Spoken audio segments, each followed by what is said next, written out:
होती है। और जिस व्यासपीठ को भारत की विशिष्ट महापुरुषों ने सुशोभित किया, ऐसे अद्भुत अद्भुत महापुरुष यहाँ आकर के कथा करके गए हैं। अभी 2-3 दिन पहले पूज्य श्री राधा कृष्ण महाराज जी के, ठाकुर जी के विवाह उत्सव रस महोत्सव में चित्रकूट जाने का अवसर मिला। बंधुओं, देखो, ये बात हम आपको बहुत संक्षिप्त रूप से कहते हैं, भैया हमारे संगीतज्ञों के बीच में कोई ना आवे ताकि हम उनको देख सकें। उनके दर्शन से ही कथा होती है हमको। ऐसे सुंदर सुंदर मुखमंडल हैं सबके। तो हम क्या कह रहे थे वो सुनिए। आपकी कोई धनवान व्यक्ति प्रशंसा करे, कोई नामवान व्यक्ति प्रशंसा करे, कोई एक्टर प्रशंसा करे, कोई आधुनिक जगत का व्यक्ति प्रशंसा करे, तो उसमें आप थोड़ा असत्य मान सकते हो कि जबरदस्ती बोल रहे हैं। पर भैया कोई संत महापुरुष कथा वक्ता वैष्णव आपकी प्रशंसा कर दे, वो भी आपकी अनुपस्थिति में, तो समझो ठाकुर जी प्रशंसा कर रहे हैं। ये बात हम इसलिए कह रहे हैं, आप लोग ज्यादा फूल मत जाइएगा इन बातों को सुन के। लेकिन जब मैं महाराज जी के पास बैठा था चित्रकूट में, तो मुझसे बोले, अब कथा कहाँ है आपकी? मैंने कहा महाराज जी बड़ोदरा में है। तो उन्होंने कहा कि बड़ोदरा में अपने वो स्कॉन के प्रांगण में जो कथा वहीं है। मैंने कहा जी महाराज जी वहीं है। अरे वो बड़े अच्छे लोग हैं, सब लोग बहुत अच्छे हैं, बहुत भाव से कथा सुनते हैं। वहाँ अनेक संतों ने कृपा करके उस स्थान पर कथा की है। महाराज जी भी, पूज्य राधा कृष्ण महाराज जी भी यहाँ पधारे हैं, मलुक पीठ वाले महाराज जी भी यहाँ पधारे हैं, और भी कई महापुरुष, पूज्य पिताजी महाराज भी आए हैं, गुरुदेव भगवान हैं। हाँ, तो वो कहीं और पधारे थे, पर सब लोग आए हैं। सबकी कृपा से ये स्थान पवित्र हुआ और उसी स्थान पर अब दास को सेवा करने का अवसर मिला। ये मेरे लिए सौभाग्य की बात है। गुजरात से एक अलग प्रकार का प्रेम हमारा है, और उसमें कारण यह है कि हमारे व्रज को लाला यहीं बैठो है। व्रजते रण छोड़ करके लाला यहीं आयो है। तो हमारे व्रज को माखन चोर यहाँ रण छोड़ है गयो है। तो इसलिए हम ब्रजवासियों का एक अलग प्रकार का प्रेम है। गांव का व्यक्ति दूसरे स्थान पर जाके बड़ा आदमी बन जाए तो गांव के लोग जाके सीना चढ़ा के बोलते हैं हमारे गांव का है, हमारे यहाँ का व्यक्ति। तो आपकी द्वारिका, आपकी गुजरात की पहचान बहुत रूपों में है। गुजरात की पहचान यहाँ की राजनीति के रूप में है। गुजरात की पहचान यहाँ के भोजन के रूप में है। खमन, फाफड़ा, जलेबी, ढोकला और खांडवी, श्रीखंड। बहुत बड़ी कृपा है कि मैंने फाफड़ा को फेफड़ा नहीं बोला, नहीं तो मेरे मुंह से फेफड़ा ही निकल जाता है। तो भोजन की प्रसिद्धि है गुजरात की, राजनीति की प्रसिद्धि है गुजरात की। कहाँ कहें, आज संपूर्ण भारतवासियों के जेब में भी एक गुजराती बैठे हैं।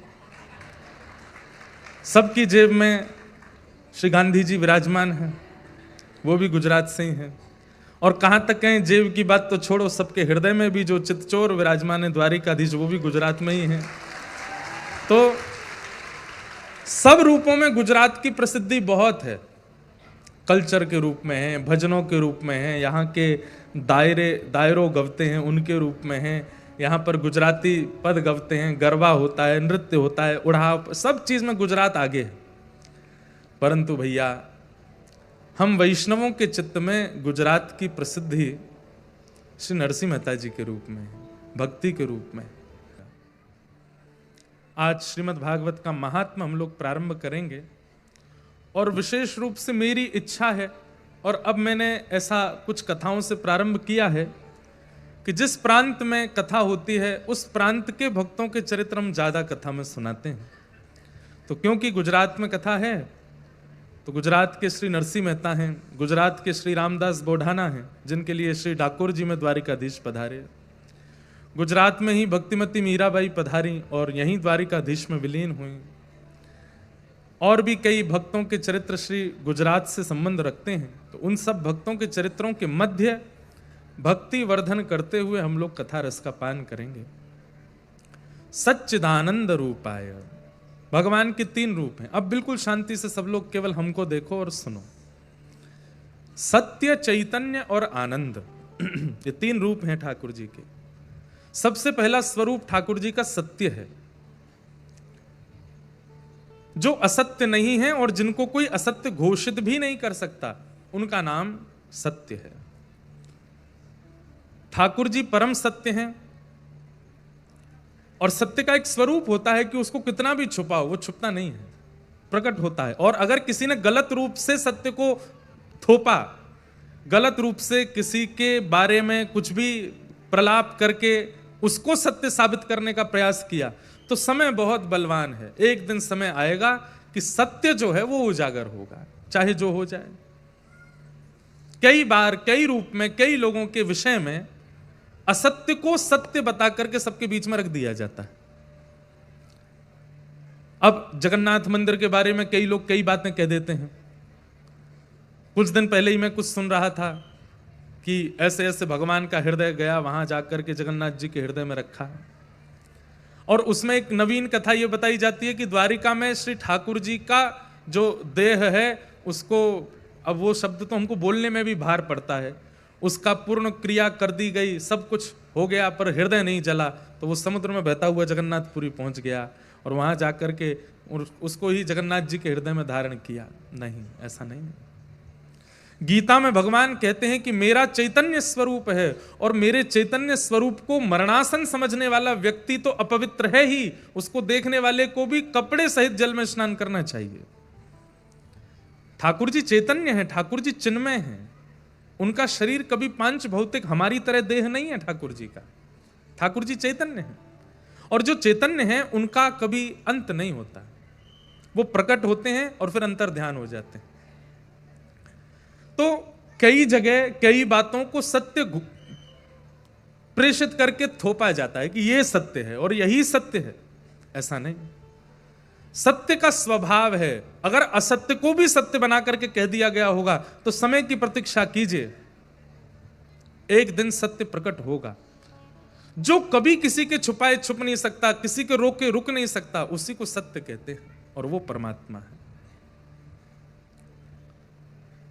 लेकिन एक बात का ध्यान रखिएगा बंधुओं, समय सत्य को प्रकट करवाता। कई बार समय से पूर्व और समय के बाद सत्य का प्रकट होना आवश्यक नहीं होता। उसका नियमित समय है, वो तभी प्रकट होगा। अभी आप सबके बीच गा देता हूं 2 पंक्ति। एक पद गाया है, नवीन पद, कुछ दिन में आप सबके बीच में आएगा। हमारे भोजपुरी जो सिनेमा है उसके एक अच्छे अभिनेता हैं, और अभी इस वक्त दिल्ली में वो राजनीति में भी हैं, हमारे मनोज तिवारी जी। उनकी गृहिणी ने एक सुंदर भाव दास से गवाया। अभी अचानक मुझे याद आया, तो कितने सुंदर शब्द हैं। समय बलवान होता है। कई बार समय, एक बात याद रखिएगा, हम हमेशा कहते आए और हमेशा कहते रहेंगे, संसार दुखालय है, दुखालयम शाश्वतम। यहां पर किसी के जीवन में दुख नहीं,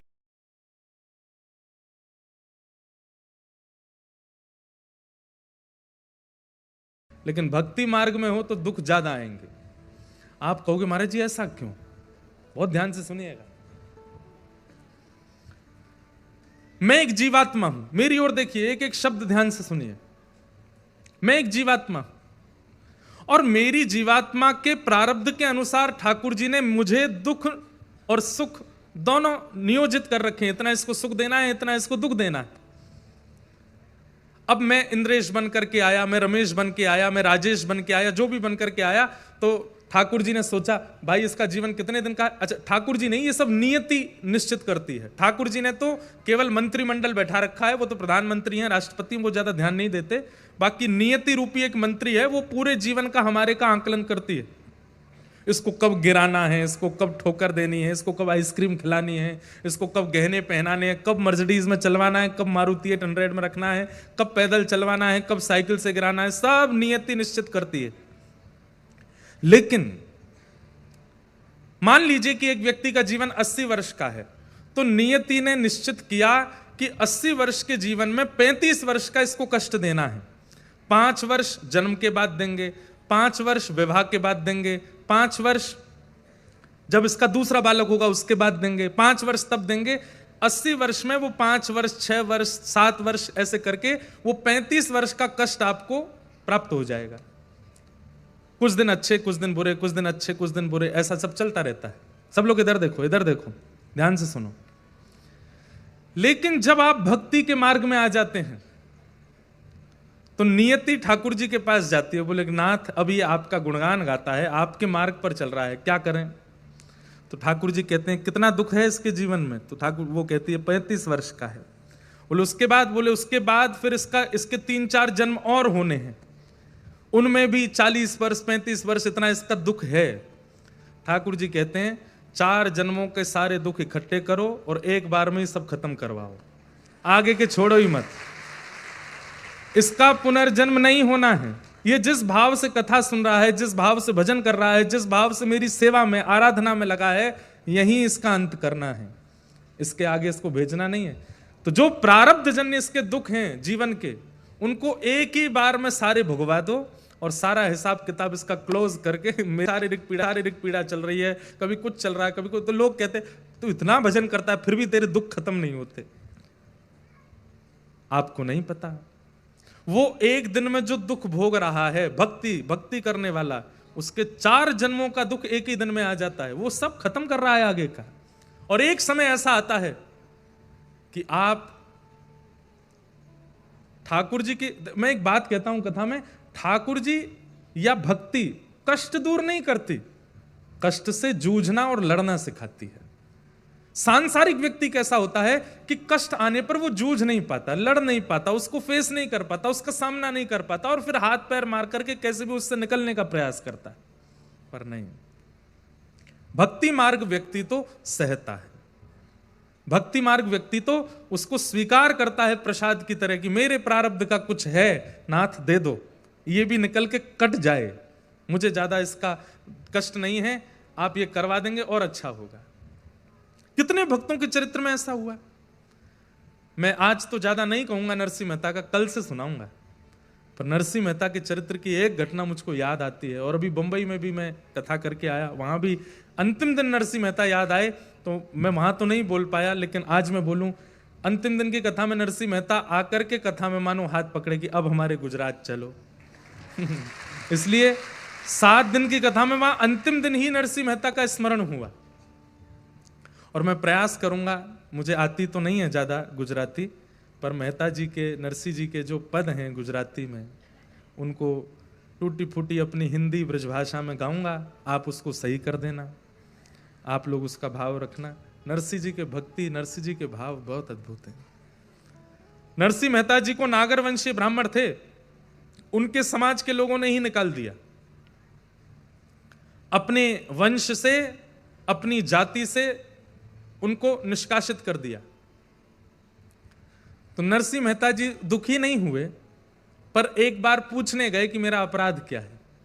तो नरसिंह मेहता जी बोले, आप सब बड़े लोगों ने, आप सब हमारे वंश के अग्रजों ने निर्णय लिया है तो निश्चित ही सोच समझ के और मेरी भलाई और आप सबकी भलाई के लिए किया होगा, जो मुझे निकाल दिया। पर मैं बस ये जानने आया हूं, नहीं भी बताएंगे तो कोई दिक्कत नहीं, पर बता दीजिए मेरा अपराध क्या है। तो उन सब बड़े लोगों ने कहा, मेहता जी आप कीर्तन में नाचते हो, वो हमको पसंद नहीं है। क्या गलती करते हैं? कीर्तन करते करते आप नाचने लगते हो, दोनों भुजा उठा करके और ऐसे डोल डोल करके और ये करताल बजा के नृत्य करते हो, इसलिए हमको ये अच्छा नहीं लगता। तो जो लोग बोल रहे थे नरसिंह मेहता जी उनकी ओर देख करके मन में सोचने लगे, यहां नगर के बाहर में दूषित नृत्य तुम देखने चले जाते हो, उनको देखने से तुमको पीड़ा नहीं, लेकिन कोई हरि गुण गा करके नृत्य करे तो तुम उसको अपने कुल से निकाल दोगे। उस समय के देखो, कोई नरसिंह मेहता जी का चित्र बना के लाया है, कोई लाली देखो क्या इधर बैठी है, वाह बहुत सुंदर है। बोले दूसरा कारण क्या है? बोले तुम परब्रह्म परमात्मा के मूल रूप का वर्णन ना करके उनके रसकेली का वर्णन करते हो कि वो रास कैसे करते हैं, व्रज में गोपियों के संग विहार कैसे करते हैं, लीला कैसे करते हैं, इन सब का वर्णन करते हो, वो हमको पसंद नहीं, इसलिए हम तुमको नागर वंश से निकाल रहे हैं। नरसिंह मेहता जी बोले जैसी आपकी इच्छा। प्रणाम करके जाने लगे। पत्नी ने कहा बहुत बुरा हुआ, घर परिवार ने निकाल दिया, भाइयों ने त्याग कर दिया, उन्होंने त्याग कर दिया, मित्र छोड़ के चले गए, यहां तक तो हम सहते रहे, पर अब वंश ने भी निकाल दिया, अब जाति ने भी निकाल दिया, अब क्या, अब जी के करें क्या? हम दोनों कुछ खा के कुछ कर लें क्या? नरसिंह मेहता बोले अरे बावड़ी है क्या, ऐसे थोड़ी, अरे बल्कि इसको दूसरे रूप में विचार कर। बोले क्या? बोले परिवार में होते तो उनका भी ध्यान रखना पड़ता, ठाकुर जी ने उनको हटा दिया, बोले तुम अपना ही ध्यान रखो, दोनों भजन करो। मित्र परिकर परिवार और सखा साथी ये सब साथ में रहते तो उनका ध्यान रखना पड़ता, उनको भी दूर कर दिया। किसी के मृत्यु में जाना पड़ता, किसी के जन्मदिन में जाना पड़ता, किसी के घर के उत्सवों में जाना पड़ता, ठाकुर जी ने कहा ले ये समय भी तेरा निकाल दिया, भजन कर। उसके बाद में सारे भार ठाकुर जी ने दूर किए, एक भार केवल जाति का रह गया था सिर पे, आज ठाकुर जी ने वो भी निकाल दिया। अब कम से कम नृत्य करके कीर्तन भी करूंगा तो कोई प्रश्न उठाने वाला नहीं है मेरे आगे। एक भार मेरे ऊपर था वो भी ठाकुर जी ने निकाल दिया, सारे भार मेरे ऊपर से हटा करके अब केवल एक भार, और एक, इसको भार नहीं कहूंगा, एक सौभाग्य मेरे सिर पर है, क्या कि मैं हरि का हूं और हरि मेरे हैं, मेरी दूसरी कोई पहचान नहीं है। अब कल तक मेरी अनेक पहचानें थी, मैं उसका भाई हूं, मैं उसका बेटा हूं, मैं उसका पति हूं, मैं उसका मित्र हूं, मैं उसका सखा हूं, मैं उसका बंधु हूं, और ये सारी पहचानें भी मेरी जाती जा रही थी। तो एक पहचान तो मेरी रह गई थी कि मैं नागर वंशीय ब्राह्मण कुल उत्पन्न नरसिंह मेहता हूं, आज वो पहचान भी चली गई। अब केवल मेरी एक पहचान है कि मैं हरि का दास नरसिंह हूं, मैं हरि का हूं और हरि मेरे हैं। बंधुओं, भक्त क्या करता है, वो परिस्थिति को ठाकुर जी का प्रसाद मान करके स्वीकार करता है। और एक बात बोलूं, परिस्थिति ठाकुर जी की द्वारा दी गई परीक्षा है, उसको परखने के लिए कि वो क्या करने वाला है, और उस परिस्थिति को जब हंस के खेल करके शांति से वो स्वीकार कर लेता है और उसमें भी प्रसन्न चित्त रहता है, तो ठाकुर जी अपनी दोनों भुजा पसारते हैं, वाह अब मैं तो सो प्रसन्न है गयो, तू मेरे पास आ जा, तू मुझको स्वीकार कर ले। विपरीत परिस्थिति कलयुग में, लिख लीजिएगा इस बात को, और कल से अगर जिनको बहुत आनंद आता है कथा में कुछ सूत्र लेने में, वो कुछ लिखने की व्यवस्था रखो अपने साथ। कलयुग में विपरीत परिस्थितियों को सहना ही तपस्या है, और उससे भगवत प्राप्ति निश्चित हो जाएगी। उस विपरीत परिस्थिति को बस सह लीजिए। क्यों? क्योंकि भगवान सत्य हैं, वो सब जानते हैं, तुम वो सत्य हैं, भरोसा कीजिए, विश्वास कीजिए उन पर। आपकी परिस्थिति से ज्यादा, आपकी परिस्थिति ठाकुर जी से ज्यादा बलवान नहीं है। आपकी देह की पीड़ा, आपकी बौद्धिक पीड़ा, आपकी सामाजिक पीड़ा, ये ठाकुर जी से ज्यादा बलवान नहीं है। पर हां, बलवान ये कब हो जाती हैं? जब ठाकुर जी के प्रति अविश्वास होता है, जब ठाकुर जी पे भरोसा नहीं होता, तब आपकी पीड़ा बलवान हो जाती है। इसलिए ठाकुर जी से जाके मत कहो कि हम पीड़ा में हैं, पीड़ा से कहो ठाकुर जी हमारे संग खड़े हैं, हे पीड़ा सोच समझ के हमारे पास आना। ठाकुर जी संग खड़े हैं हमारे, शंख चक्र गदा पद्म धारण करके क्यों खड़े हैं हमारे द्वारिकाधीश? क्या इस चक्र को देख करके भी आपको निर्भयता नहीं होती? मुझे डरने की क्या आवश्यकता, मेरे सिर पर सुदर्शन चक्रधारी खड़े, मुझे क्या आवश्यकता भयभीत होने की? मेरे साथ में गिरवरधारी खड़े, गिरिराज जी धारण करके खड़े। ये ठाकुर जी ने ऐसे ऐसे रूप धारण इसलिए किए हैं ताकि आप निर्भीक होकर के उन पर विश्वास करो। ठाकुर जी से मत कहो कि हम पीड़ा में, पीड़ा से कहो कि हम ठाकुर जी के साथ हैं। ठाकुर जी हमारे जौहरे खड़े, हमारे ब्रज भाषा में पास को कहते हैं जौहरे, क्या बोलते हैं हमारे जौहरे, अब जौहरे तो नहीं, उसको दोहरे खड़े, हमारे जौहरे खड़े ठाकुर जी। अभी हम महाराष्ट्र में थे, वहां पंडरीनाथ भगवान ऐसे खड़े, कमर पे हाथ धर के। तो श्री ज्ञानेश्वर जी महाराज ने ठाकुर जी के ऐसे खड़े होने के अनेक उदाहरण बताए। ठाकुर जी ऐसे क्यों खड़े? वृंदावन में वंशी बजा रहे हैं, गोवर्धन में गिरिराज जी उठा रहे हैं, द्वारिका में, गुजरात में शंख चक्र गदा पद्म धारण करके खड़े हैं, रंगनाथ में लेटे हुए हैं। पर ये अद्भुत ही छवि है, ठाकुर जी की कमर पे हाथ धर के खड़े हैं। आपके गुजरात के महान प्रवक्ता, श्रीमद् भागवत के अद्भुत वक्ता श्री डोंगरे जी महाराज, वे तो अपनी हर कथा में कहते थे कि हमारे द्वारिका के नाथ लीला पूरी करके वैकुंठ नहीं गए हैं। बोले कहां गए? बोले पंढरपुर गए हैं, पंढरपुर में विराजे। और वहां ठाकुर जी ऐसे खड़े हैं। ऐसा कह दिया जाए तो इसमें कोई अतिशयोक्ति नहीं कि सतयुग त्रेता द्वापर युगों में प्रकट हुए भगवानों में जो अंतिम स्वरूप है ठाकुर जी का, वो यही है। कलयुग में और स्वरूप भी प्रकट हुए ठाकुर जी के, पर सतयुग त्रेता द्वापर के विश्राम में जितने स्वरूप प्रकट हुए उनमें अंतिम स्वरूप यही है। ठाकुर जी कमर पर हाथ धर के खड़े हैं। आद्य गुरु शंकराचार्य भगवान ने भी उनको देख करके पांडुरंग भगवान के ऊपर लिख दिया, परब्रह्म लिंगम भजे पांडुरंगम। बोले परब्रह्म साक्षात यदि मैंने कहीं देखा तो पंढरपुर में देखा। ये आद्य गुरु शंकराचार्य कह रहे हैं। तो ज्ञानेश्वर माउली कहते हैं, क्योंकि अभी महाराष्ट्र से आया ना, तो थोड़ी तो वहां की सुगंधी निकलेगी ना भीतर से। और भाई देखो, ये प्रांतों की बात नहीं है, ठाकुर जी सब जगह के हमारे हैं, हम ठाकुर जी के। तो ठाकुर जी ऐसे क्यों खड़े हैं, बहुत ध्यान से सुनना। तो उसमें सबसे पहला भाव श्री ज्ञानेश्वर माउली कहते हैं कि जब कोई नदी में स्नान करने जाता है तो वो अपने किसी साथी को भेजता है, पहले बोले आगे जाके देख गहरा कितना है। तो वो व्यक्ति जब भीतर जाता है तो वो भीतर जाकर के बताता है, इतना जल है, इतना जल है, इतना जल है। तैरने वाला, जिसको तैरना आता है, वो भीतर जाकर के नाप के बता देता है कि इतना जल है, और फिर वो दूसरा व्यक्ति उसी अनुसार नीचे उतरता है। कहते हैं कि भैया हम सब लोगों को तैरना नहीं आता इस संसार रूपी भवसागर में। ये संसार भवसागर है और हम इसमें तैरना नहीं जानते, इसलिए हम ठाकुर जी से कहते हैं ठाकुर जी कितना गहरा है। तो श्री विट्ठल भगवान कहते हैं मुझे भजने वालों के लिए इतना ही गहरा है, इससे ज्यादा नहीं है। जो मेरे हैं, जो मुझसे प्रेम करते हैं, जो मेरे अधीन हैं, उनके लिए केवल इतना है। बाकियों के लिए इससे ऊपर हो सकता है, पर जो मेरे सामने खड़े हैं, जो मुझे देख रहे हैं, मेरा दर्शन कर रहे हैं, उनके लिए इतना ही है। तो पहला भाव, कितना सुंदर भाव है। दूसरा भाव, ठाकुर जी प्रतीक्षा में खड़े हैं।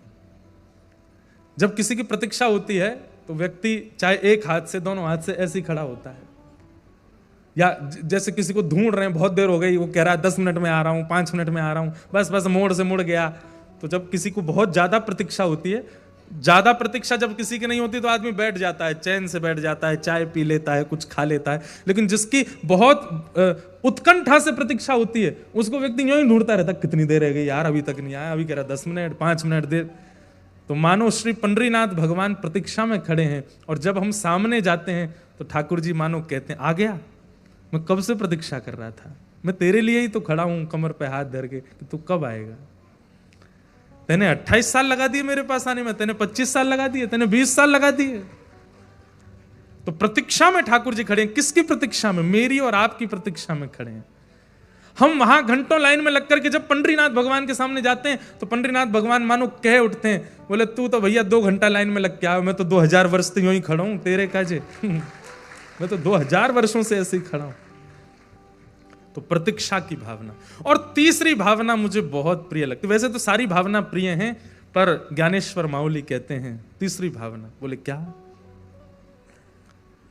आपकी किसी से लड़ाई हो गई बाहर, आपने लड़ाई तो कर ली, लेकिन जब लड़ाई हुई तो पता चला सामने वाला आपसे ज्यादा बलवान, और वो जब आप पर आक्रमण करने आया तो आप अब ढूंढ रहे हो मैं कहां जाऊं, कैसे बचूं।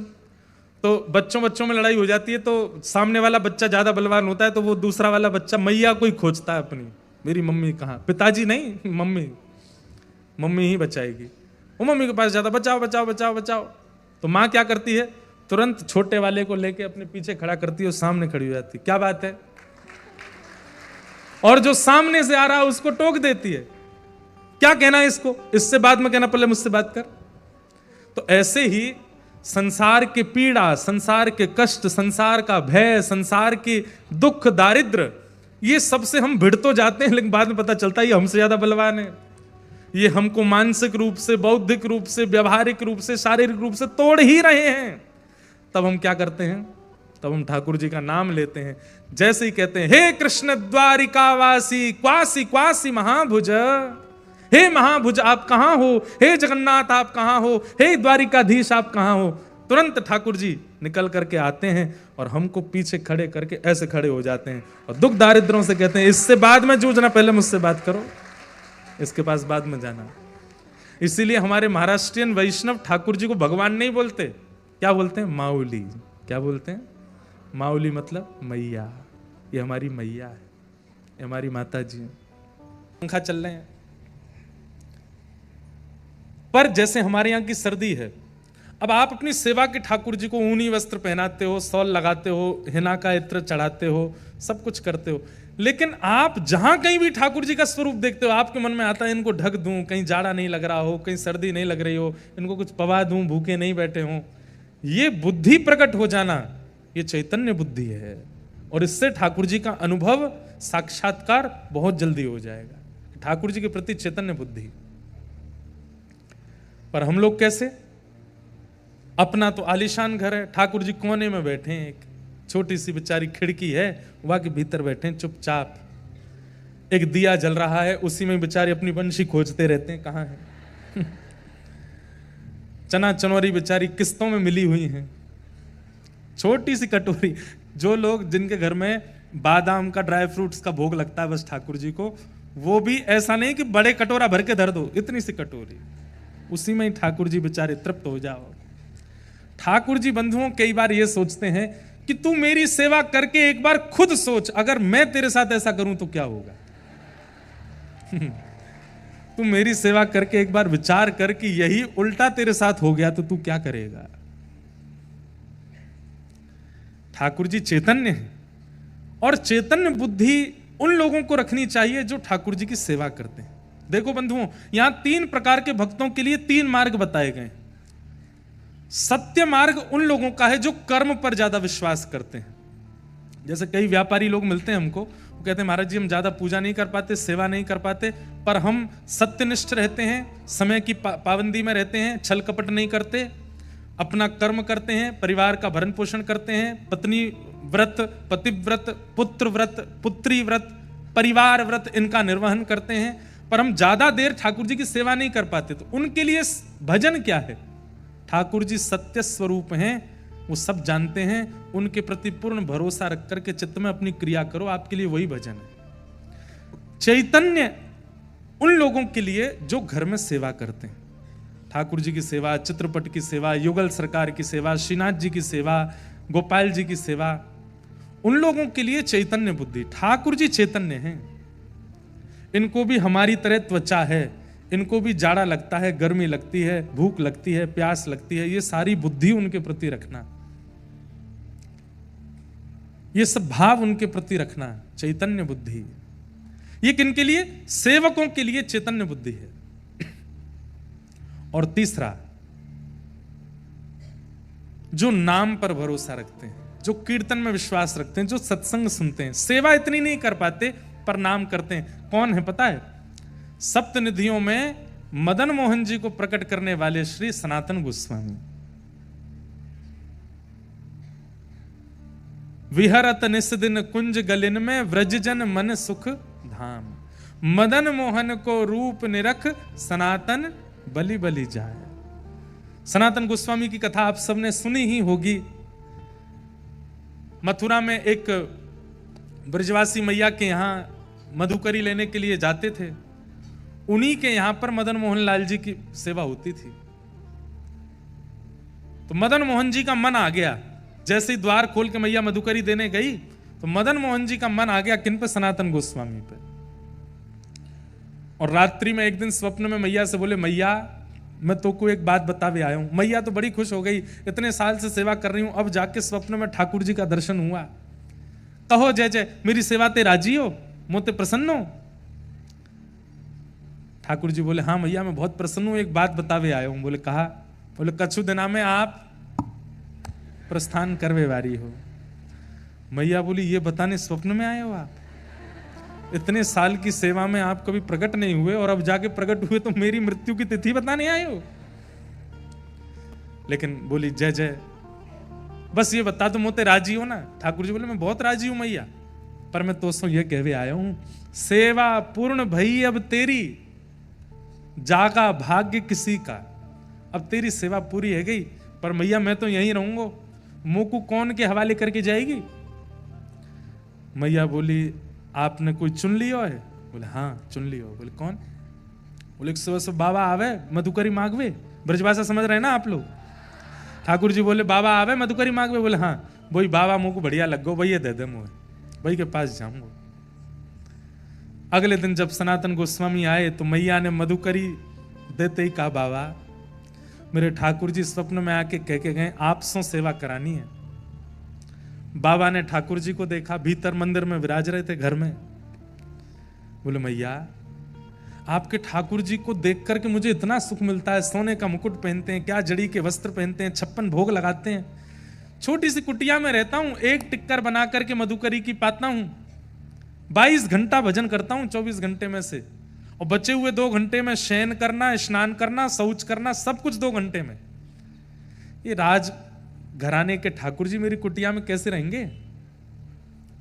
एक बार मेरी व्यवस्था बता दो इनको, मैं ज्यादा चट्टपने नहीं करा पाऊंगा इनको, मैं ज्यादा आभूषण नहीं पहना पाऊंगा इनको, मैं ज्यादा व्यवस्था इनकी एक कपड़े में लेके जाऊंगा और हो सकता है अंतिम श्वास तक एक ही कपड़ा में रखूं, और एक टिक्कर बना के, टिक्कर समझते हैं? रोटला, आपकी गुजराती में रोटला बनता है। कच्छ साइड जाते हैं या उधर अपने सौराष्ट्र की तरफ जाते हैं, वहां यहां पे भी बनता है रोटला, बाजरा का रोटला, ज्वार का रोटला, बड़े बड़े, उसका भी और बड़ा, रोटला का भी रोटला, उसको बोलते हैं टिक्कर। मतलब एक टिक्कर कम से कम इतना बड़ा बनाते हैं साधु महात्मा संत जन, और उस एक टिक्कर के 2-3 भाग करके 3-4 महात्मा खा लेते हैं, पूरे दिन भूख नहीं लगती। फिर मोटा अनाज और मोटा रोटला। तो बोले मैं तो एक टिक्कर बना के पाऊं, कैसे जीवेंगे मेरे संग?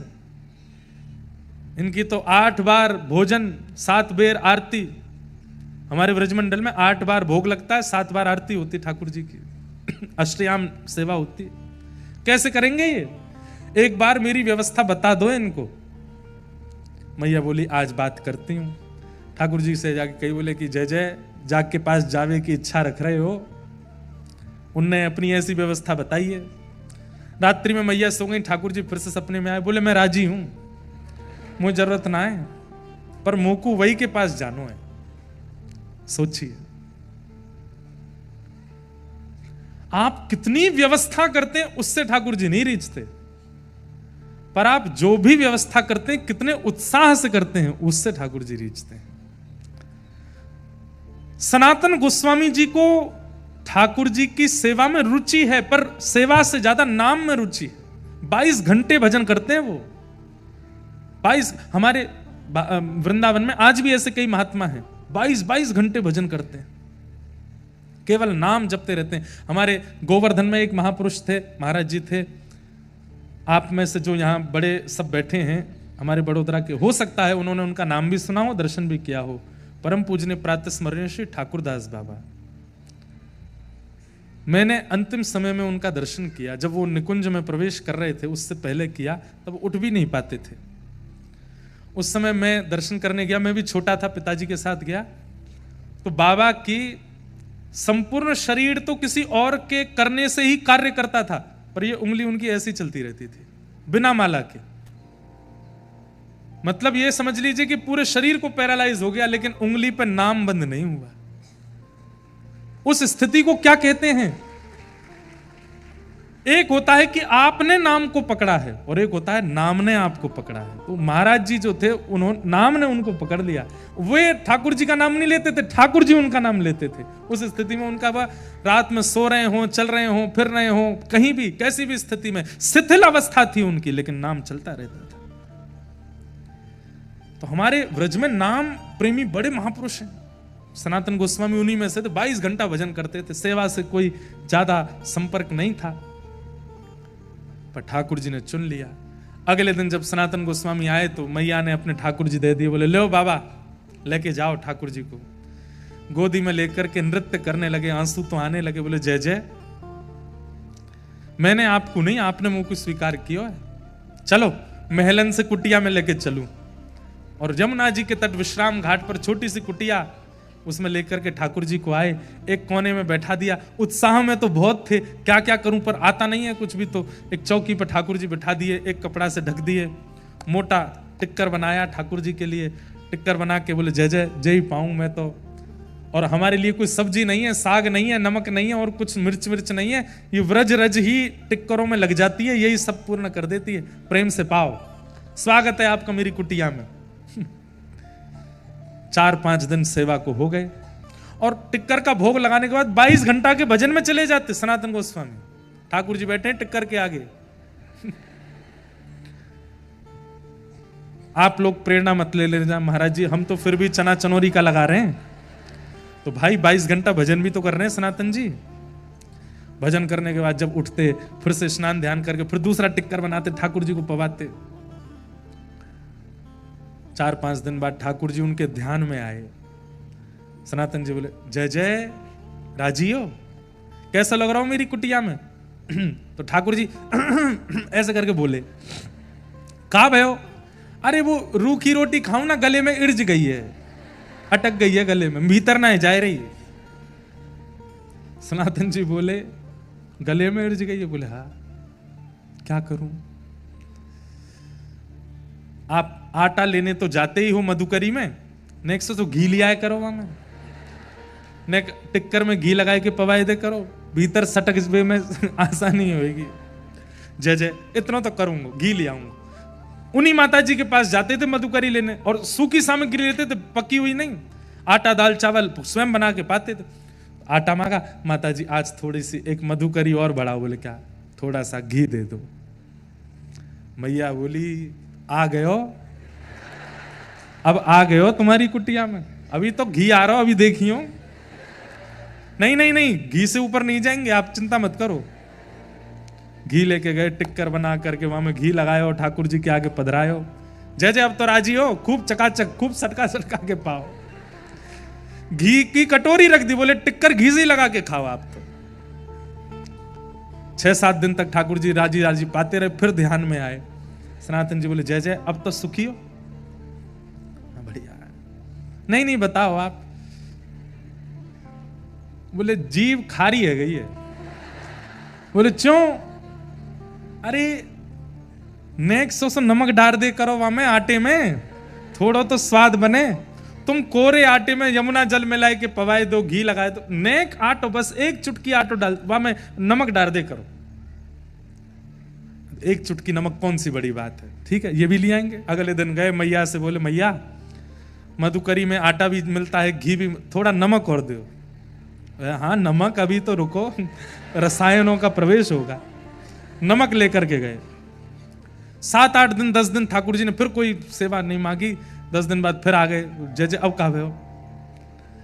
बोले आप जाते हो, आटा लाते हो, घी लाते हो, नमक लाते हो, एक आलू और ले आया करो और उस आलू को भून दिया करो, भून करके छिलका उतार के मीड़ करके और उसमें नमक डाल दो, तो एक आलू की चटनी हो जाएगी साथ में, खाने में थोड़ा सुख मिलेगा।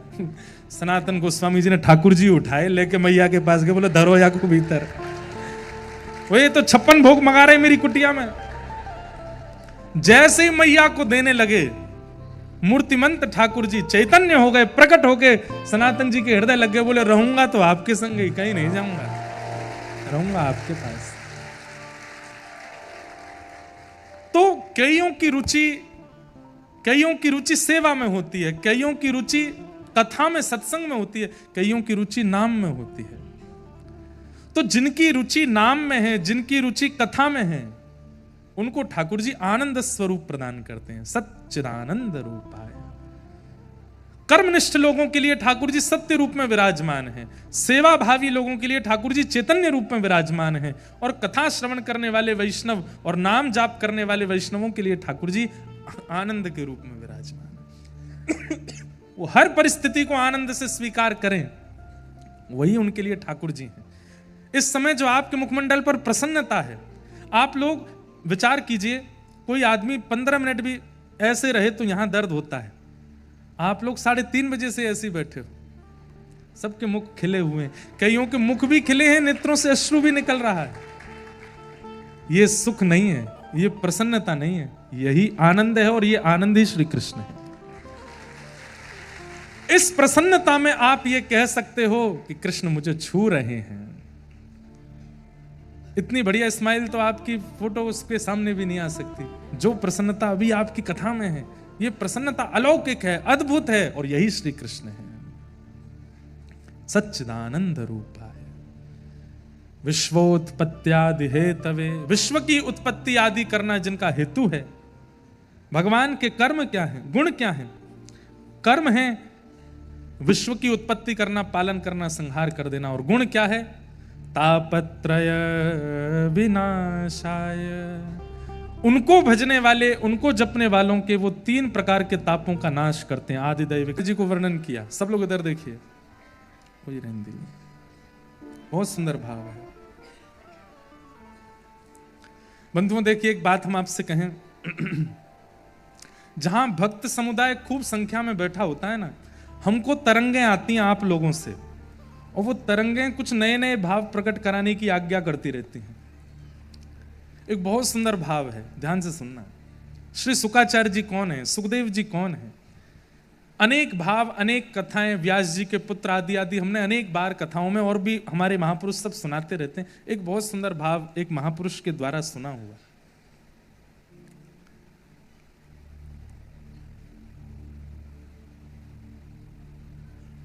हमारे व्रज में पद पदावलियों में एक पद ठाकुर जी गाते हैं, श्री राधा रानी तुम्हें लागत हूं मैं कैसो, श्री श्यामा प्यारी तुम्हें लागत हूं मैं। भाई पूरी दुनिया बड़ाई करे किसी व्यक्ति की, लेकिन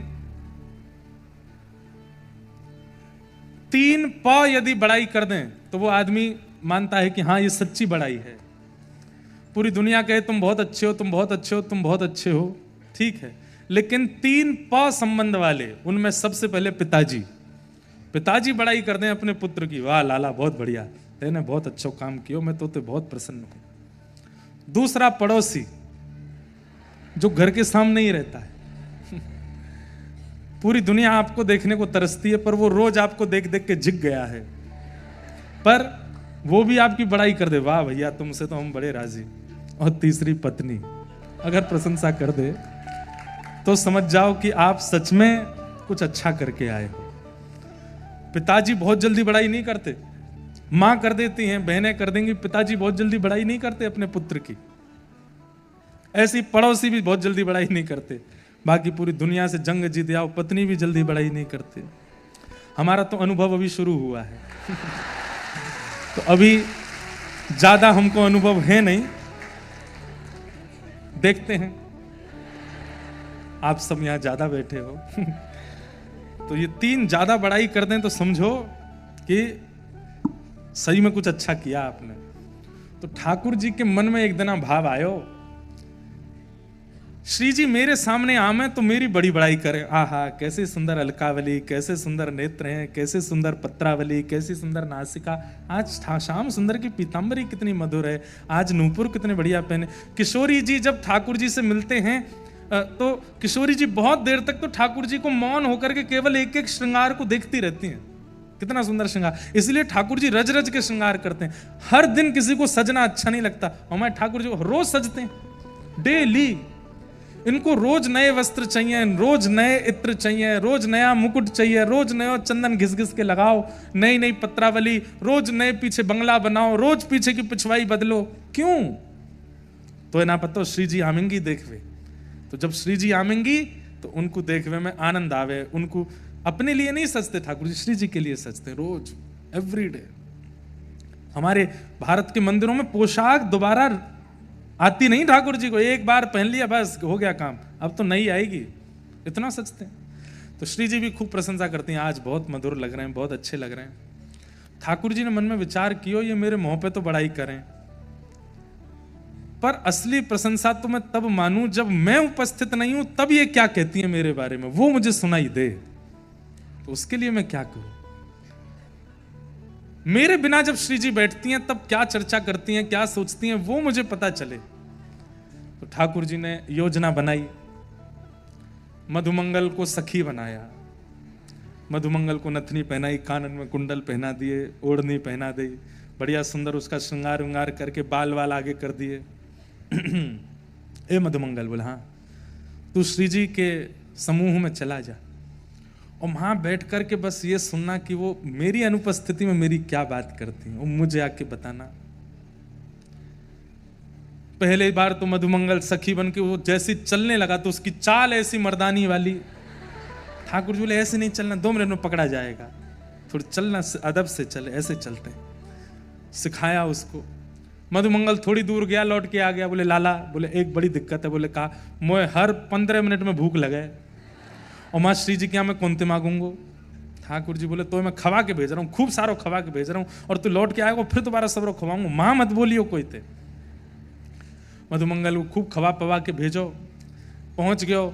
श्री जी के साथ में इतनी सखियां चलती हैं कि कोई एकाध नहीं आ भी जाए तो पता नहीं चलता। तो मधुमंगल सखी बन के आ गया, श्री जी के समूह में आकर के चलन लगो। थोड़ी देर में भूख लगी आई उसको। अब भूख में जब व्यक्ति आता है तो उसको और कुछ फिर पता नहीं चलता। और जिसको बहुत भूख में, कई लोग ऐसे होते हैं कि भूख में मौन हो गए, भूख में व्याकुल हो रहे हैं, कई लोग हंसते हैं, पानी वानी पी लेते हैं भाई भूख। लेकिन कई लोगों का मैंने स्वभाव देखा, आपके भी झुंड में या परिवार में या मित्र में एक ऐसा होगा, उसको गुस्सा बहुत आता है, उसको भूख लगती है तो वो चिड़चिड़ाता है, गुस्सा आता है कि मुझे कुछ दो खाने को। मधुमंगल ऐसी स्थिति में आ गया कि महाराज सखियों को कौन ही मारे। सखियां कहें री तू कौन सी है, मुझे बात मत करे, और सबको झटकावे। बोले ऐसी सखी तो कोई नहीं हमारे समूह में। जैसे तैसे करके महाराज मधुमंगल ने 2-2.5 घंटे निकाले, फिर भागा वापस। ठाकुर जी यहाँ चाव में बैठे थे 56 भोग मंगा करके। मधुमंगल दौड़ा आ रहा है सामने से। मधुमंगल बैठ जा, लाला सही में बता कहा बात सुन के आए हो, श्री जी कहा कह रहे। बोले पहले मुझको खवा दे। बोले ले तू पुआ खा, माल पुआ खा, रबड़ी खा, कलाकंद खा, ये खा वो सब खवाए, अब बता कहा बात है। बोले लाला मैं भूख में इतना व्याकुल भयो कि मैंने कुछ सुनो ही नहीं, मैं 2 घंटा बैठ के आया, मुझको कोई सुनाई नहीं दी। ठाकुर जी बोले दारी के अब तू 2 दिन व्रत करेगा, कुछ नहीं मिलेगा तुझको। ठाकुर जी ने और भी कई उपाय अपनाए, लेकिन किसी भी उपाय से अनुपस्थिति में श्री जी क्या बात करती हैं ये नहीं सुनाई दिया। तो एक दिन ठाकुर जी ने एक तोते का रूप धारण किया, एक सुख बन गए। आहा, तरवर छाओ तीर यमुना के, सुआ पढ़ावत डोले। सुख बन गए ठाकुर जी।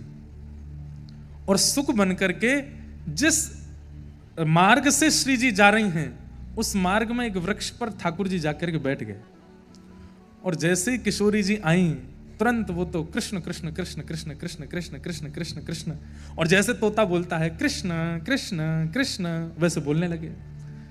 श्री जी को नाम इतना प्रिय है ठाकुर जी का, इतना प्रिय है कि कोई एक बार बोल दे तो श्री जी उसको पास बैठा लेते हैं कि मेरे कान में तेरा स्वर जा तो रहे, बोल तो रहे। जैसे ही कृष्ण कृष्ण शब्द सुना श्री जी ढूंढने लगी, तोता को ऊपर देखा तो खूब सारे फल लेकर के आई, फल का प्रलोभन देकर के तोता को नीचे बुलाया, अपनी गोद में लेकर के सहलाने लगी। बोली और सुनाओ ना। तो वो तोता मधुसूदन, माधव, मोहन, मुरारी, ठाकुर जी के जितने नाम है सब बोलने लगे। और श्री प्रिया जी इतनी भाव निमग्न हो गई, वो तोता कभी यहां बैठे यहां बैठे यहां बैठे, कोई और थोड़ा ही है, ठाकुर जी हैं। सोई श्री जी ने कहा कि ललिता विशाखा से कही एक मणि को पिंजरा बनवाओ और ये मेरे संग सदा रहेगो, ऐसी योजना बनाओ। मणि को पिंजरा मंगा करके वहां में जैसे ही ठाकुर जी भीतर पधरा, ठाकुर जी बोले अब मैं क्या करूंगा, ये तो थोड़ी बहुत देर के काजे में आयो, इनने तो मुझको भीतर ही धल लियो। और श्री जी कहें तेरी एक ही सेवा है। बोले कहा 24 घंटे हर क्षण ठाकुर जी को नाम बोलते रहे, मुंह को सुनाई देने चाहिए, बस और कुछ नहीं। ठाकुर जी तो अनेक रूपाए विष्णवे प्रभ विष्णवे अनेक रूप धारण कर लेते हैं। तो जब निकुंज लीला हुई तो स्वयं ठाकुर जी तोता रूप में तो बैठे ही हैं, प्रत्यक्ष रूप में ठाकुर जी बन करके आए और ठाकुर जी ने आकर के श्री जी के साथ रास विहार किया। अचानक ठाकुर जी चिंता में बैठे तो श्री जी बोली हे श्याम सुंदर आप इतने चिंतित क्यों? बोले कलिकाल प्रारंभ हो गया है और इस कलिकाल के प्रारंभ में मेरी भक्ति का प्रचार करने के लिए इस संसार में किसी को भेजना है, मैं सोच रहा हूं किसको भेजूं। श्री जी बोली, आप क्या गुण देखते हैं उसमें जो आपका जाकर के प्रचार करे? तो ठाकुर जी बोले, जो 24 घंटा मेरो आपको स्मरण करते हो वो ही नीचे जाके प्रचार कर सकता है। तब किशोरी जी तुरंत उस मणि पिंजरे को लेके आई, बोले ये तोता बढ़िया है, बहुत सुंदर, देखो 24 घंटा आपको नाम गाते रहे। तब ठाकुर जी और किशोरी जी ने ठाकुर जी के ही स्वरूप, उस सुख स्वरूप तोते को आज्ञा की कि अब आप धराधाम पर जाओ और धराधाम पर जाकर के सब में, घर घर में, जन जन में भक्ति का प्रचार करो। और वही सुख तोता किशोरी जी का, जो ठाकुर जी ही हैं, वही पृथ्वी पर श्री वेदव्यास जी के तनु के रूप में, पुत्र के रूप में, श्री सुखदेव जी महाराज के रूप में प्रकट हुए। बोलो सुखदेव जी महाराज की। तत्रा भवत भगवान व्यास पुत्रो। अब यहां दो बातें हैं कि भगवान शब्द किसके लिए प्रयोग किया गया। एक बात तो कही जाती है कि व्यास भगवान, और दूसरी बात कही जाती है कि व्यास जी के जो पुत्र हैं वो भी भगवान ही हैं। बंधुओं, आज 5000 वर्ष हो गए कलयुग को प्रारंभ हुए, श्रीमद् भागवत जी की कथा पूरे विश्व में चल रही है। किसकी कृपा से? सुखदेव जी की कृपा से। ये कोई मानव या कोई जीव नहीं कर सकता कि उसका एक प्रयोजन हजारों वर्षों तक चलता रहे, ये तो ठाकुर जी ने ही किया है। इसीलिए घर घर में, जन जन में भागवत का प्रचार चल ही रहा है। तो सुखदेव जी कौन है? स्वयं ठाकुर जी ही सुख स्वरूप बन करके आए हैं, अपनी लीला और भक्तों की लीला हम सब तक पहुंचाने के लिए। ऐसे श्री सुखदेव जी को हम बारंबार प्रणाम करते हैं। महात्मा में 88,000 सोनकादि ऋषि सूत जी महाराज से प्रश्न करते हैं, और प्रश्न करते हुए कहते हैं, श्रेयसाम यद भवेत् श्रेय पावनानां च पावनम कृष्ण प्राप्तिकरं शाश्वत साधनम तद्वदाधुना। श्रेष्ठ से श्रेष्ठ इस कलिकाल में भगवत प्राप्ति का क्या साधन है, कृपा करके मुझे बताओ। मुझे ठाकुर जी कैसे मिलेंगे, हमें ठाकुर जी कैसे मिलेंगे, कृपा करके हमें बताओ। बहुत सावधानी से सब लोग सुनिएगा। तब सूत जी महाराज उत्तर देते हुए कहते हैं, क्या? कालव्याल मुखग्रास त्रास निर्णास हेतवे श्रीमद्भागवतम शास्त्रम कलौकीरेण भाषितम। काल रूपी व्याल यानी कि सर्प, काल रूपी सर्प के मुख में मैं, आप, हम सब लोग ग्रास के रूप में हैं। वो जब अपना मुख बंद कर ले तब हमारी मृत्यु कभी भी हो सकती है। और उस मृत्यु के भय से बचने के लिए पूरा विश्व कर्म कर रहा है। उस मृत्यु के भय को दूर करने वाली और मृत्यु को उत्सव बनाने वाली एक ही स्थिति है संसार में। क्या? श्रीमद् भागवती वार्ता, श्रीमद् भागवत की कथा। उसका आश्रय जो ले लेगा उसकी मृत्यु उत्सव बन जाएगी और कहीं ना कहीं वो अपने जीवन काल में भगवत साक्षात्कार कर लेगा। इसलिए भागवत का आश्रय लो। भागवत ही कृपा करके आपको ठाकुर जी का अनुभव और दर्शन करा सकती है। सबने पूछा, 88,000 सोनकादि ऋषि कहने लगे, श्रीमद् भागवत में ऐसा क्या है कि उससे भगवत दर्शन हो जाता है, और पूर्व में किसी को हुआ है जो हम इतना विश्वास कर लें? तब बताया गया, बोले एक बार की बात है, नारद जी महाराज भ्रमण करते हुए बद्रीनाथ गए। मैं थोड़ा महात्मा का प्रसंग कह रहा हूं, ध्यान से सुने। अच्छा, एक मैं निवेदन कर दूं, जिन लोगों को 7 बजे से पूर्व जाने का भाव रहता है वो कृपा करके वैसी जगह बैठें कि वहां से सहज ही उठ के वो जा सकें, और जिन्हें संपूर्ण कथा सुनने का संकल्प है वो प्रत्यक्ष बैठें सन्मुख, ताकि उनके उठने पर श्रोताओं को और वक्ता को दोनों को, कोई उठ के गए नहीं है, सब बैठे हैं। 2-4 लोग गए, तो इसलिए मैं ये बात पहले ही कह दूं कि मध्य के बीच के लोग उठे ना, क्योंकि आगे पीछे के लोग जो हैं वो सब बड़े भाव से सुनते हैं। हम भी प्रवाह में सुनाते हैं तो प्रवाह खंडित होता है ऐसे। और नामदेव जी महाराज इसको कलिकाल का सबसे बड़ा पाप बताते हैं कि आप सत्संग और संकीर्तन को मध्य में छोड़ के जाते हैं। कोई बहुत अति जरूरी कार्य आ जाए तो ही क्षमा प्रार्थी होकर के जाना चाहिए, नहीं तो सत्संग का संपूर्ण लाभ। दूध का भोग रखा, बैठ गए, बोले पाओ, एक दिन निकल गया, नहीं पिया ठाकुर जी ने। नामदेव जी बोले आप नहीं पियोगे तो मैं भी नहीं पीऊंगा। दूसरा दिन दूध का भोग रखा, दूसरे दिन भी नहीं पिया, बोले मैं भी नहीं पीऊंगा। तीसरा दिन ठाकुर जी के आगे दूध रखा, आधा दिन निकल गया, ठाकुर जी ने फिर नहीं पिया। नामदेव जी बोले सुनो मुझको पीना है, मुझको भूख लगी है और आप पी नहीं रहे हो, आपको बिना पवाए पी। ठाकुर जी प्रकट हो गए तुरंत, श्री पंडरीनाथ भगवान प्रकट हो गए, तुरंत दूध मुख से लगा के पीने लगे। नामदेव जी को पिलाया। ए नामा, ठाकुर जी नामा बोलते थे नामदेव जी को, बहुत सुंदर चरित्र है नामदेव जी का। ए नामा, बोले हाँ, ये कोई बात है, तेने मेरे सारे नियम कानून तोड़ दिए। बोले क्यों? 3 दिन में प्रकट कर दिया। अरे भाई कम से कम 3 साल तो लगाता। कलयुग में इतना समय नहीं है भगवान सबके पास 3 साल प्रतीक्षा करे तब आप आओ। 3 दिन में ठाकुर जी आ गए। आपकी गुजरात की जूनागढ़ की भूमि को मैं शायद आंकड़ों में ऊपर नीचे चला, संभवतः 52 बार ठाकुर, हाँ, वामन बार द्वारिकाधीश पधारे, 52 बार। अरे भाई ध्रुव जी को 1 बार दर्शन हुआ, प्रहलाद जी को 2 बार दर्शन हुआ, अम्बरीश राजा को 1 बार दर्शन हुआ। भागवत के सारे भक्तों के चरित्र देख लो, कितनी बार ठाकुर जी आए उनके पास? 1 बार 2 बार, बहुत करके देखोगे तो 4-5 बार। अरे ब्रजवासियों को भी 11 वर्ष ही दिखे ठाकुर जी, बस उसके बाद द्वारिका चले गए। कलयुग वाकू आकलन कर रहे हो कि वो अच्छा है, बुरा है, श्रेष्ठ है, अश्रेष्ठ है। ठाकुर जी कहते हैं वो जितनी पीड़ा मेरे नाम गाने वाले को देते हैं उतनी पीड़ा मुझे होती है। तो ठाकुर जी ने रामदास जी से कहा आप इतना पैदल चल के आते हैं, इतना सब कुछ, मुझे श्रम होता है बहुत ज्यादा, आपके श्रम से मुझे श्रम होता है, आप मत आया करो। या फिर एक काम करो, बोले क्या, यहीं बस जाओ द्वारिका में। रामदास जी बोले गृहस्थाश्रमी हूं, कम से कम 1 दिन ही सही अपने गृहस्थाश्रम का निर्वहन तो करूंगा। तो गृहस्थाश्रम निभाने के लिए वापस जाते तो 1 रात ही रुकते थे घर पे, अगले दिन फिर द्वारिका। ठाकुर जी बोले बहुत बढ़िया, भक्ति आश्रम भी निभा रहे हो, गृहस्थाश्रम भी निभा रहे हो, नहीं करोगे बंद आना? रामदास जी बोले मुझे बहुत सुख मिलता है नाथ, मुझे आने दो, ये मेरा अधिकार है, मुझसे छीनिए मत। ठाकुर जी बोले अब हमको ही कुछ करना पड़ेगा। तो एक दिन ठाकुर जी बोले एक काम करो, बोले क्या, हमको ले चलो अपने साथ। रामदास जी बोले ये कैसे हो सकता है? बोले क्यों नहीं हो सकता? अनुब्रजाम में हम नित्यम पूये ये तन्य रेणु भी, मैं नित्य अपने भक्तों के पीछे पीछे घूमता हूं। मंदिर होना, धाम होना, तीर्थ होना एक बात है, पर मेरे भक्त जहां होते हैं मैं वहीं होता हूं। मूल रूप से वही धाम श्रेष्ठ, जहां असंख्य भक्त बैठ करके मेरा कीर्तन कर रहे हैं। आपको ये पंडाल लग रहा होगा, आपको ये बड़ोदरा लग रहा होगा, लेकिन दृष्टि अगर शुद्ध करके देखोगे तो एक पौना बरसाना है, एक नंदगांव है, एक वृंदावन है, एक गोवर्धन है, एक जतिपुरा है, एक द्वारिका है, एक जगन्नाथ है।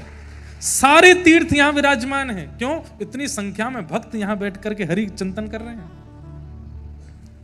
ना हम वसामि वैकुंठे योगिनाम हृदयेन च मद भक्ता यत्र गायन्ति तत्र तिष्ठामि नारद। मैं वहीं रहता हूं जहां मेरे भक्त मेरा कीर्तन गाते हैं। तो रामदास बोढ़ाना जी से ठाकुर जी ने कहा मुझको ले चलो। रामदास जी बोले ये कैसे होगा? बोले हम बता रहे हैं कैसे होगा। बोले कैसे होगा?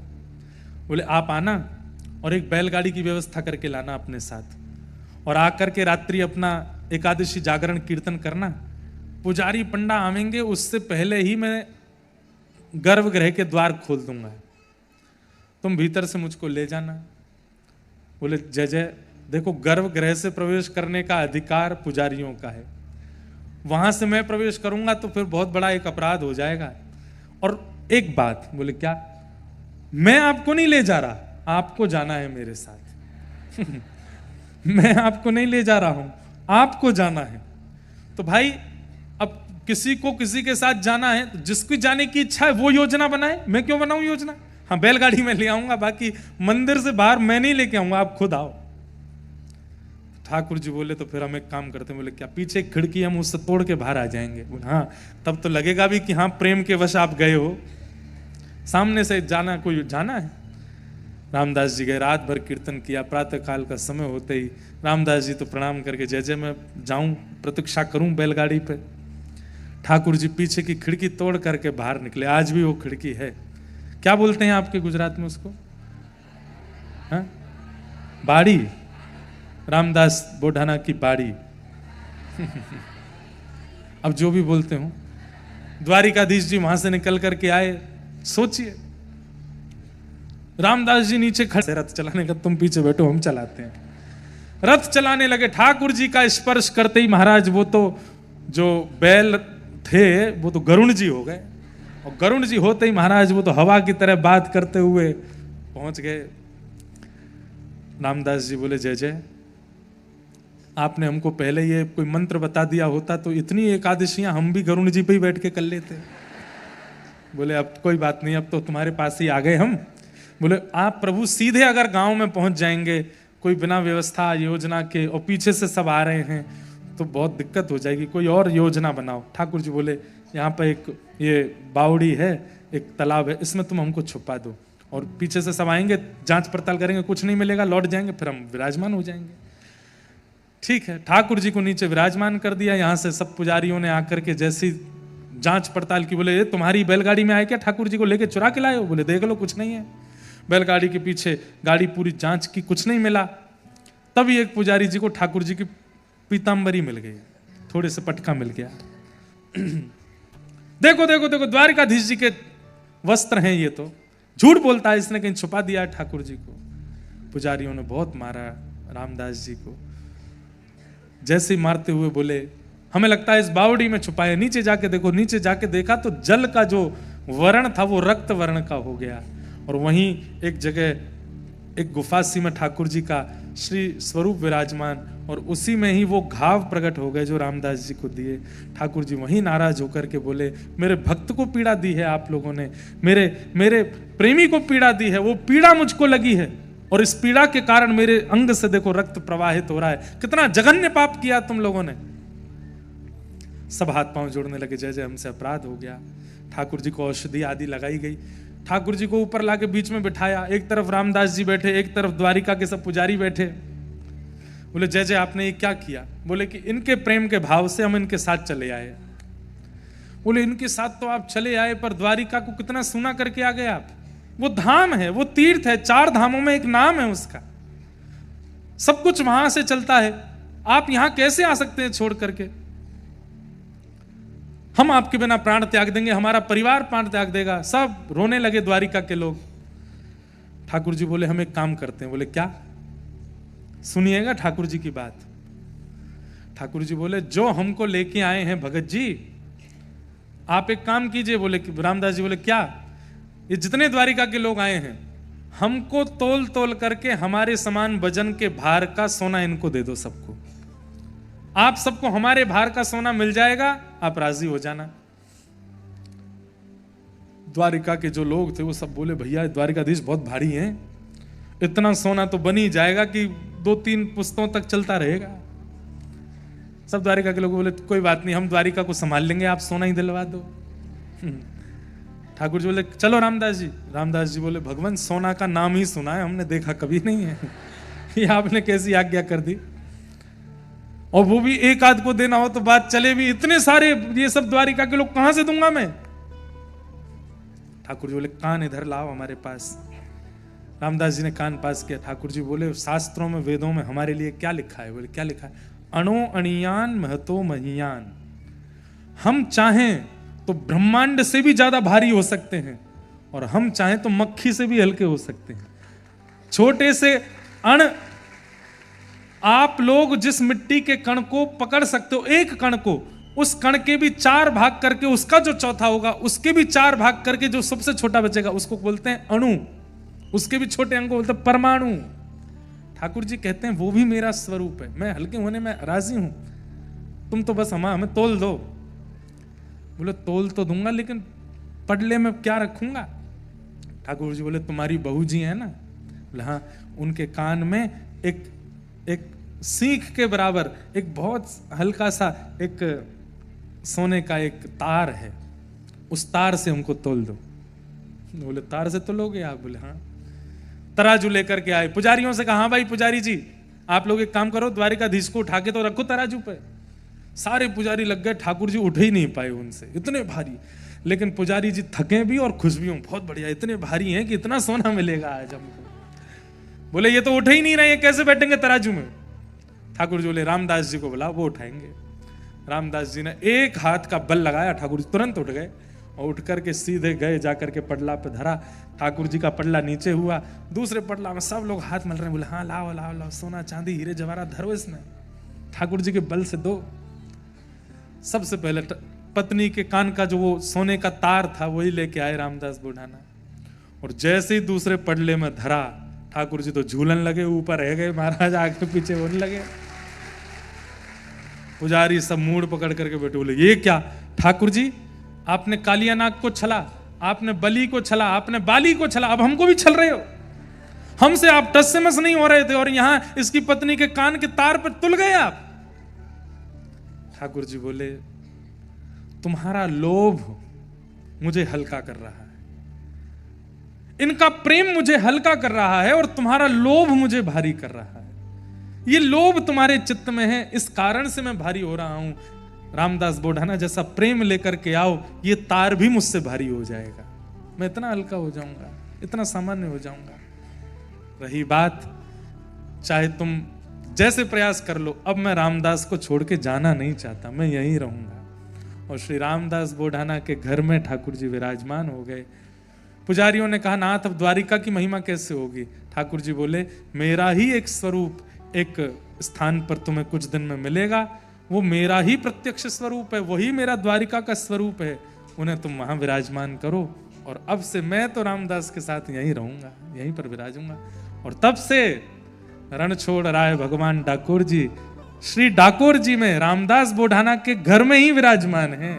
आज भी ठाकुर जी वहीं बैठ करके दर्शन दे रहे हैं। भाई ध्रुव के लिए ठाकुर जी आए थे पर आके चले गए, प्रहलाद के लिए नृसिंह आए पर आके चले गए, पर कलयुग में जिसके लिए ठाकुर जी आए तो एक बार आए फिर गए नहीं लौट करके, सदा के लिए रह गए। इसलिए कलयुग बहुत विशेष है। हम आप सब भाग्यशाली हैं कि इस कलिकाल में हमें कथा सुनने को मिल रही है, हमें भक्ति प्रवाह सुनने को मिल रहा है, हमें भक्ति मार्ग भक्ति पथ प्राप्त हो रहा है।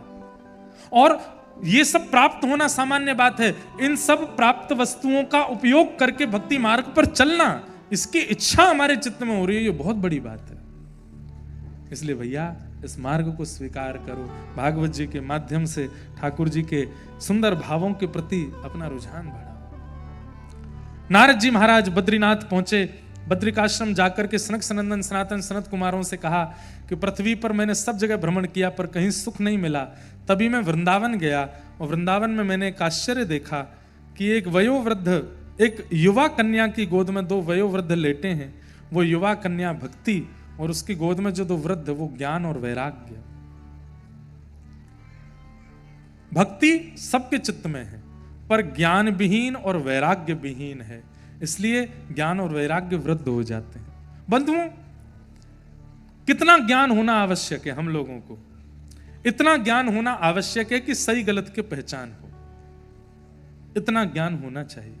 और वैराग्य कितना हो कि सामने कोई भी वस्तु आए और हम उस पर टूट पड़े, कम से कम ऐसी स्थिति तो हमारी नहीं होनी चाहिए।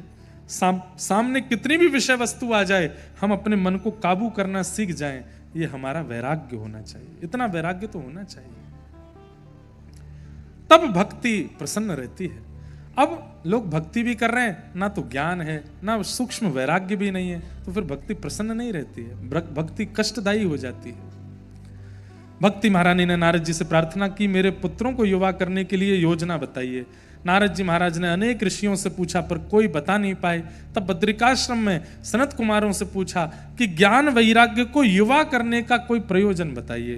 तब सनत कुमारों ने 4 प्रकार के यज्ञ बताए, द्रव्य यज्ञस्तपो यज्ञ योग यज्ञस्तथा परे स्वाध्याय ज्ञान यज्ञश्च तेतु कर्म विसूचका। 5 प्रकार के यज्ञ हैं, द्रव्य यज्ञ, तप यज्ञ, योग यज्ञ, स्वाध्याय यज्ञ और ज्ञान यज्ञ। इनमें सबसे विशेष यज्ञ कौन सा है? सत्कर्म सूचको नूनम ज्ञान यज्ञ स्मृतो बुधई। जो हम आप सब कर रहे हैं ये ज्ञान यज्ञ, श्रीमद् भागवत कथा ज्ञान महायज्ञ, ये सबसे बड़ा यज्ञ है। अगर कोई व्यक्ति कथा सुन ले, 7 दिन कथा सुने और केवल सुने नहीं, पालन करे, तत्श्रवण प्रपठन विचारण परो भक्त्या विमुच्चेन्नर, उसका पालन इंप्लीमेंट करे अपने जीवन में, उसका यह यज्ञ सफल होता है। और उसकी सफलता का एक ही फल मिलता है, उसके संपूर्ण जीवन काल में मृत्यु से पहले भगवत दर्शन होगा ही होगा, निश्चित होगा। भागवत जी का प्रसाद है, भागवत जी का प्रसाद था। भागवत जी प्रेम प्रसाद देती हैं, श्री कृष्ण को प्रेम प्रसाद रूप में प्रदान करते हैं। इस प्रकार से पंच यज्ञों में ज्ञान यज्ञ श्रेष्ठ है। उस ज्ञान यज्ञ को आप नारद जी कराओ, ज्ञान वैराग्य प्रसन्न होंगे। ज्ञान यज्ञ भागवत का कराया गया, सब ऋषिजन आदि सब उसमें पधारे, लेकिन जैसे ही भक्ति सुतौ तौ तरणौ गृहीत्वा प्रेमैक रूपा सहसा विरासित श्री कृष्ण गोविंद हरे मुरारे हे नाथ नारायण वासुदेव नाथेति नामानि मुहुर वदन्ति। भक्ति महारानी जैसी कथा में पधारी अपने दोनों पुत्रों के साथ, कथा में आते ही ज्ञान वैराग्य दोनों पुष्ट हो गए। अब यहां जितने लोग बैठे हैं, संभवतः सबके चित्त में ज्ञान और वैराग्य इस समय पुष्ट हो गए हैं। ज्ञान तो ऐसा हो गया होगा कि अब हमारे सामने कोई है ही नहीं कुछ भी। घर पे जाएंगे तो जो लोग घर से नहीं आए उन पे भार बन जाएंगे। 4 घंटा बैठ के सुन के आए हम, 1 मिनट भी हिले नहीं, एक घूंट पानी नहीं पिया हमने, उठ करके भी नहीं गए बाहर एक भी बार। भीड़ इतनी थी, जगह ही नहीं थी, और बीच में महाराज जी टोक और देते हैं उठने वालों को, कहां से जाएं। लेकिन 4 घंटे पूरी बैठ के सुनी हमने कथा।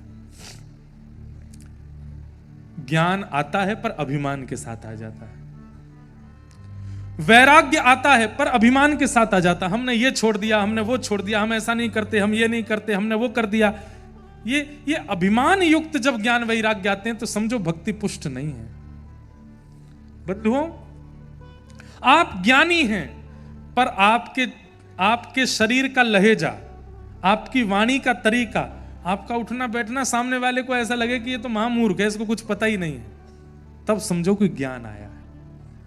आपकी स्थिति उसको आजकल क्या होता है कि व्यक्ति के स्वरूप से पता चल जाता है कि ये ज्ञानी है, ये लोभी है, ये धनवान है, ये विरक्त है, क्योंकि हम उसका प्रदर्शन कर देते हैं। आपके स्वरूप को देख करके कोई बता ना पाए कि ये ज्ञानी है, आपके बैठने के ढंग से लगे ये तो बड़ा सामान्य है, लेकिन जब आप बोलो। श्री ज्ञानेश्वर जी महाराज, बहुत सुंदर चरित्र है, कभी सुनाऊंगा मैं विस्तार से। एक बार छोटे से थे ज्ञानेश्वर जी, उनकी भक्ति इतनी अद्भुत थी। बंधुओं, भक्ति ज्ञान वैराग्य जब अद्भुत होता है ना, तो व्यक्ति चमत्कार करता नहीं है, हो जाता है, अपने आप हो जाता है। वो किसी को देख भी लेता है तो उसका जीवन बन जाता है, वो किसी पे हाथ धर देता है तो उसके काम बन जाते हैं, वो किसी को कुछ बोल देता है तो वो हो जाता है। लोग बाग कहते हैं ये इसने चमत्कार किया। चमत्कार करने वाले लोग स्पेसिफिक रूप से, सर्टिफिकेट रूप से वो चमत्कार ही करते हैं, पर भक्त लोग चमत्कार कह के नहीं करते, उनकी क्रिया से हो जाता है। क्योंकि अष्ट सिद्ध नवनिधि के दाता असवर दीन जानकी माता, श्री हनुमान जी महाराज की भक्ति से प्रसन्न होकर जानकी जी ने उनको वरदान दिया है। क्या? कि अष्ट सिद्धियां नवनिधियां तुम्हारे पास ही रहेंगी। हनुमान जी वहां पर कोई सिद्धि करते नहीं है, पर उनकी भक्ति इतनी प्रगाढ़ है कि वो जिसको देख लेते हैं, जिस पे हाथ धर देते हैं, जिसको कुछ कर, उसके सब काम बन जाते हैं। हनुमान जी क्या करते हैं? बोले प्रभु चरित्र सुनवे को रसिया, राम लखन सीता मन बसिया। मेरी गद्दी हनुमान जी को प्रिय नहीं है, आप लोगों का स्थान हनुमान जी का सबसे प्रिय स्थान है, श्रोता। अरे श्रोता बनने के लिए साकेत जाना तक ठुकरा दिया हनुमान जी ने। जब रामलीला पूर्ण हुई, विमान में बैठ के सब जाने लगे, हनुमान जी नीचे खड़े हाथ जोड़ के, राम जी बोले चलो। जय जय। कहाँ? बोले साकेत। एक बात बताइए। बोले क्या? साकेत में कथा होती है, साकेत में सत्संग होता है, साकेत में व्यास होते हैं। राम जी बोले जिस साकेत में प्रत्यक्ष मैं बैठा हूं सामने, वहां कथा की क्या आवश्यकता? कथा तो वहां सुनी जाती जहां अप्रत्यक्ष रूप से मेरी उपस्थिति नहीं है, तो कथा सुन के मुझे उपस्थित किया जाता है हृदय में, वहां कथा सुनते हैं। साकेत में तो मैं बैठा हूं, वहां कथा की क्या आवश्यकता? हनुमान जी बोले तो फिर ऐसा साकेत आपको प्रणाम करके देते हैं, हम इस पृथ्वी का त्याग नहीं करेंगे, क्योंकि यहाँ कथा रोज होती है, मैं उस कथा को सुनने जाऊंगा, कथा नहीं त्याग सकता। इसलिए चारों युग परिताप तुम्हारा। 3 युग में सब देवता हैं, पर कलयुग में हनुमान जी भी। कहाँ हैं? बोले कथा से। उनके कोई संतान नहीं थी, प्राण त्यागने की भावना से वन में जाने लगे। तभी एक महापुरुष ने आकर के उनको समझाया कि ठाकुर जी जो दें उसमें राजी रहना चाहिए, जो नहीं दें उसमें भी राजी रहना चाहिए। किसी को पुत्र दिया तो वो पुत्र में राजी रहे, पुत्री दी तो उसमें राजी रहे, पुत्र पुत्री दोनों ही नहीं दिए तो उसमें भी राजी रहे, ब्याह कर दिया तो राजी रहे, ब्याह नहीं हुआ तो भी राजी रहे। ठाकुर जी ने जो विधान बनाया, निधान बनाया, उसको स्वीकार करे। लेकिन आपत्ति काल में प्रवचन सुहाते नहीं है। जब मन में किसी चीज की जिद होती है ना, तब प्रवचन अच्छा नहीं लगता, समझाने वाले अच्छे नहीं लगते। समझाने वालों की बात तभी अच्छी लगती है जब ठोकर लग जाती है। समझाया गया ऐसा मत करो, नहीं नहीं हम तो करेंगे, और फिर जब कर देते हैं, करने के बाद जब हानि हो जाती है तब कहते हैं भैया तुम सही कह रहे थे और हमको बता दो, आगे ध्यान रखेंगे। पहले ही समझ लिया गया होता तो इतनी हानि नहीं होती। आत्मदेव जी माने नहीं, बोले नहीं मुझे तो संतान चाहिए, मैं तो पुत्र के बिना नहीं रह सकता। तब आत्मदेव जी ने एक फल दिया, आत्मदेव जी को एक फल दिया ब्राह्मण ने और कहा अपनी पत्नी को खिला देना, इस फल को खाने से एक संतान आपको हो जाएगी, लेकिन 1 वर्ष के कुछ नियम हैं उनका पालन करना पड़ेगा। बोले क्या? सत्यम शौचम दया दानम एक भुक्तम तु भोजनम वर्षावधि स्त्रिया कार्यम ये न पुत्रोति निर्मला। सबसे पहला आपकी पत्नी फल खाने के बाद सत्यम सत्य बोले, शौचम पवित्रता का ध्यान रखे, दया सब पर दया करे, शत्रु भी आ जाए उस पर भी दया करे, दानम रोज दान करे, और एक भुक्तम तु भोजनम एक समय भोजन करे। 1 वर्ष तक इस फल को खाने के बाद यदि इन 5 नियमों का पालन करेंगी तो उनके गर्भ से तेन पुत्रोति निर्मल, एक निर्मल बालक का जन्म होगा। औषधि के साथ में परहेज बताया ही जाता है, ये परहेज होना चाहिए और इसके अलावा कोई परहेज नहीं है भक्तों के लिए। तजोरे मन हरि विमुखन को संग, और जाके संग कुमति उपजत है।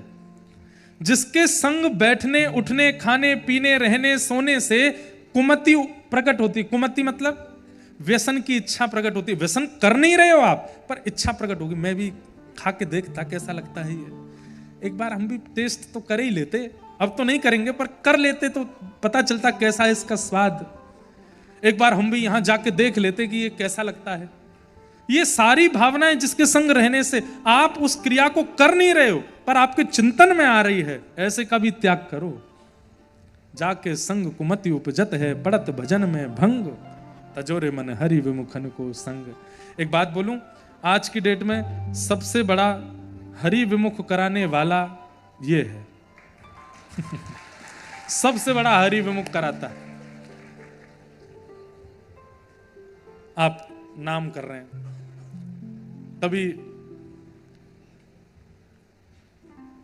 पत्नी आ गई, बच्चे आ गए, हिला हिला करके आपको चले गए, चलो चलो चलो उठो, नहीं भजन चल रहा है, लेकिन एक रिंग बजते ही एक आंख खुली, कौन है? जाके संग कुमति उपजत है, पड़त भजन में भंग। इसके कारण भजन में भंग पड़ रहा है। कई लोग यहां बैठे हैं कथा में, विशेष रूप से कुर्सी वाले, वो धीमे से नजर बचा के नीचे करके कर भी लेते हैं बात, कथा के बीच में भी। कम से कम ये नियम तो लेके बैठो, सबको मैसेज डाल दो, ब्रॉडकास्ट कर दो आज। क्या भाई 3:30 से 7 वी आर नॉट अवेलेबल। गर्भवती है, उसके बालक को अपना बता करके 1 साल बाद आऊंगी, पति को दे दूंगी, लो मेरा ही पुत्र है। तब कौन सा सोशल मीडिया या व्हाट्सएप वगैरह होता है जो पति फोन करके देख लेंगे, वीडियो कॉल पे पूछ लेंगे कहाँ है लाला। तब तो पत्नी गई मायके, 1.5 साल तक डिस्कनेक्शन है। 1.5 साल बाद धुंधली आई सहेली के पुत्र को लेकर के, और अपना रूप ऐसा बना के लाई जैसे यही गर्भवती थी, इन्हीं का ही बालक है। पति से कहा भगवान की दया से ये बालक हुआ। आहा, आत्मदेव तो नाचने लगे, जय हो संत के फल की कृपा से हुआ है।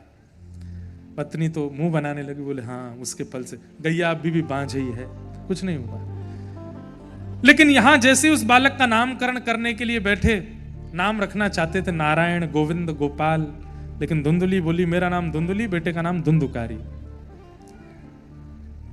तो अब क्या करें? बोले जैसी तुम्हारी इच्छा, नाम धुंधुकारी रखो। तभी खबर मिली कि महाराज बधाई हो। बोले क्यों? आपके घर 1 नहीं 2 पुत्र आए हैं। बोले कैसे? गैया के गर्भ से आश्चर्यजनक बालक हुआ है जिसका शरीर मानवों जैसा है, कान गैया के जैसे हैं। चल के देखिए, गौशाला में जाकर के देखा तो श्री गोकर्ण जी महाराज का प्रादुर्भाव हुआ। कान गऊ के समान बड़े हैं पर शरीर मानवों जैसा है, ऐसे गोकर्ण जी हुए। पिता ने गोद में लिया और धुंधली से कहा, बड़े बेटे का नाम तुमने रखा, इनका नाम हम रखते हैं गोकर्ण। गो कहते हैं ज्ञान को, कर्ण कहते हैं कान को।